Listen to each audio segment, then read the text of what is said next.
Magandang araw mga kaibigan. Pag-usapan natin itong statement ni Professor Clarita Carlos tungkol sa tagapagsalita.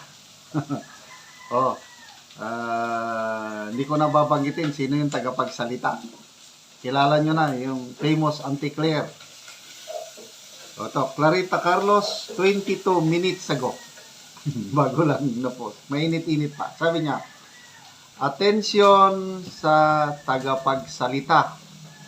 Please. So, napaka-respectful ang ating Professor Carlos. Huwag gamitin ang we. Close parenthesis, yung we. Dahil si PBBM ang decision maker, hindi ikaw. Salamat. Oh, di ba? Mabigat ito, although napaka-diplomatic yung dating, kailang malaman. Napansin nyo ba yon pag nagsalita we? Parang group effort niya talaga eh. Itong si Professor Carlos, ano na ito eh, expert na ito pagdating sa larangan ng ganito. Ang decision maker is the president. Siya, tagapagsalita lang. So, anong dapat? The president. Dapat ang ibida niya ang presidente, hindi yung we. Boom.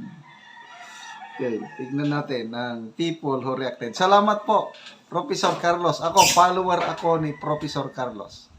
Napaka-insightful yung kanyang mga post. Malalim, mag-isip. Okay, 8,500 people who reacted. 5,900 tumatawa. Sinong tinatawanan? Si Auntie Claire o si Professor Carlos? Kayo nang bahala. 2,400 like. And then love, 192. So ito, para na ito kay Professor Carlos. Comments.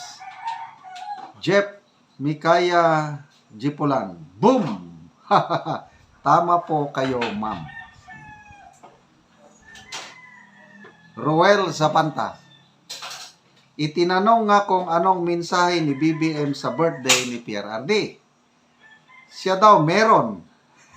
Hindi naman tinatanong opinion niya. Gaggers. So, anong mensahe ng Pangulo sa birthday? Sorry, wala. O di, ganun na lang. Dinagdagan pa niya na mensahe na I wish him good health, good fortune, kailangan niya yan. Makikita mo, palaban talaga.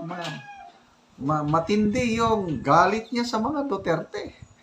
Kaya, in a way, yung nangyari ngayon na survey ng Publicos Asia na lumagapak na ang rating ni PBBM, ang trust rating niya napakababa na ilan na lang, 14% na lang ang trust rating. Ang kanyang approval rating is 19%. Hindi pa siya nakakalahati sa kanyang termino. Ito na yung mga palatandaan ng lame duck president.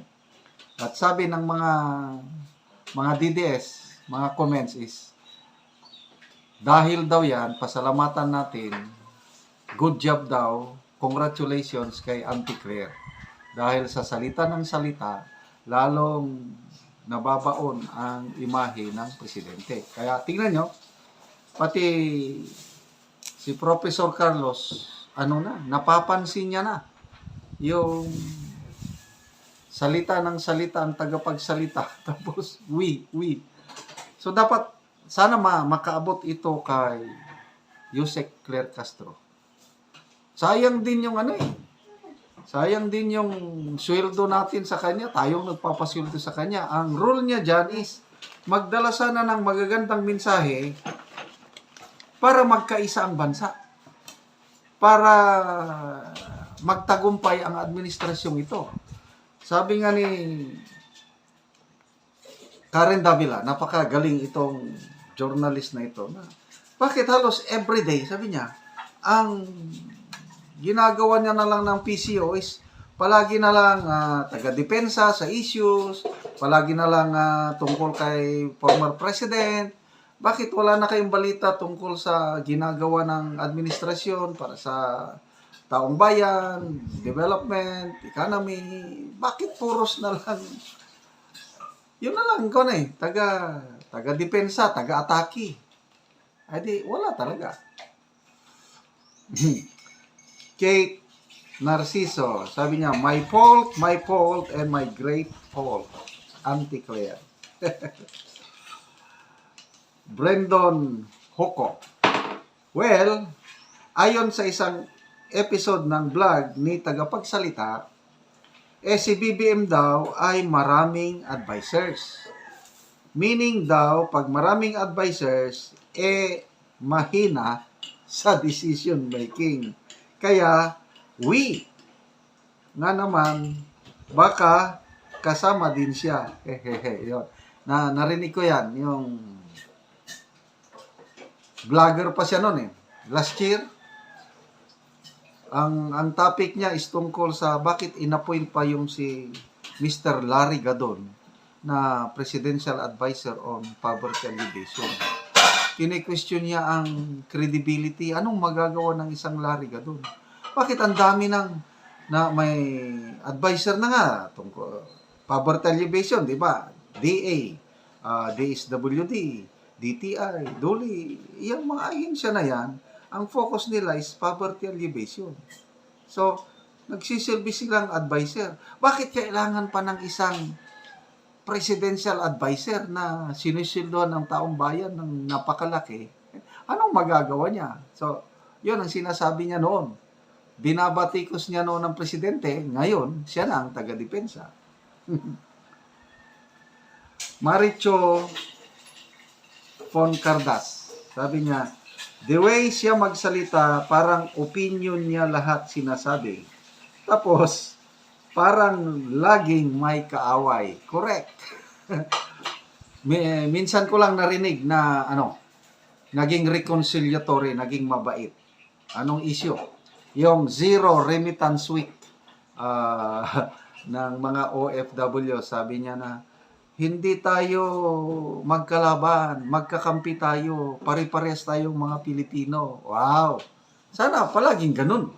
Hindi yung parang kaaway niya palagi ang mga Duterte, kaaway niya palagi ang mga DDS.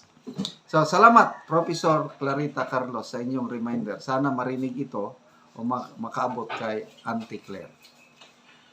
Salamat sa inyong pagsubaybay, mga kaibigan. Nakakatulong kayo ng malaki sa Tribong Talandig dahil ang ating income ay tulong sa tribo. Sa ngayon, namimigay tayo ng livelihood assistance sa kanila. Nagpapatanim tayo ng saging lakatan. Kung may itinanim, may aanihin. Panoorin nyo ang video na ito. Ron, mo na ni ang una namo nga tanom nga saging lakatan. Og mga dagko na gid siya, og mo ni ang among ginabunuhan og putas.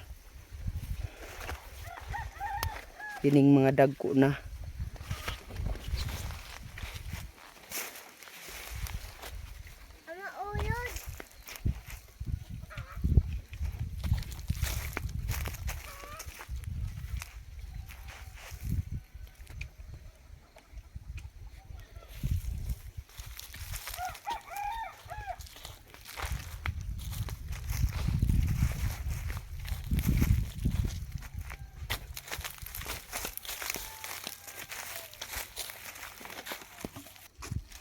Karon nagaabono mi sa among tanom nga saging lakatan para mas dali mangunod og tambok pod. Gawas nga hinlo ang among tanom nga saging lakatan, dali pod mangunod tungod sa sige mig kaabono sa isa ka bulan, kaduha mi mag-abono. Ug mo na ni nga ang ikaduha namo nga tanom saging lakatan. 240 ni tanan among tanom.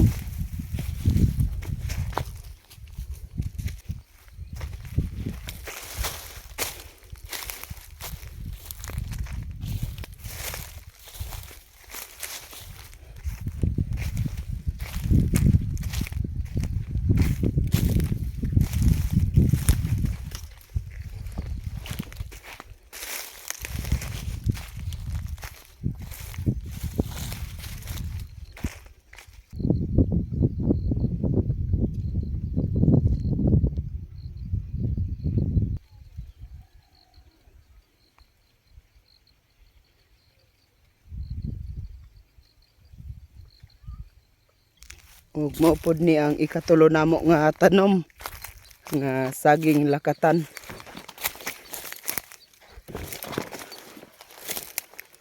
So 100 ni tanan kapunuan ang katulo namo nga tanom.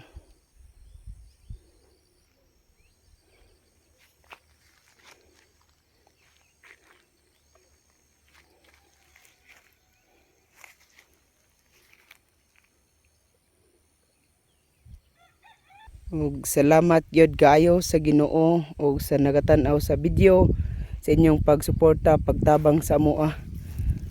Ug karon daghan na gyud among tanom nga saging lakatan.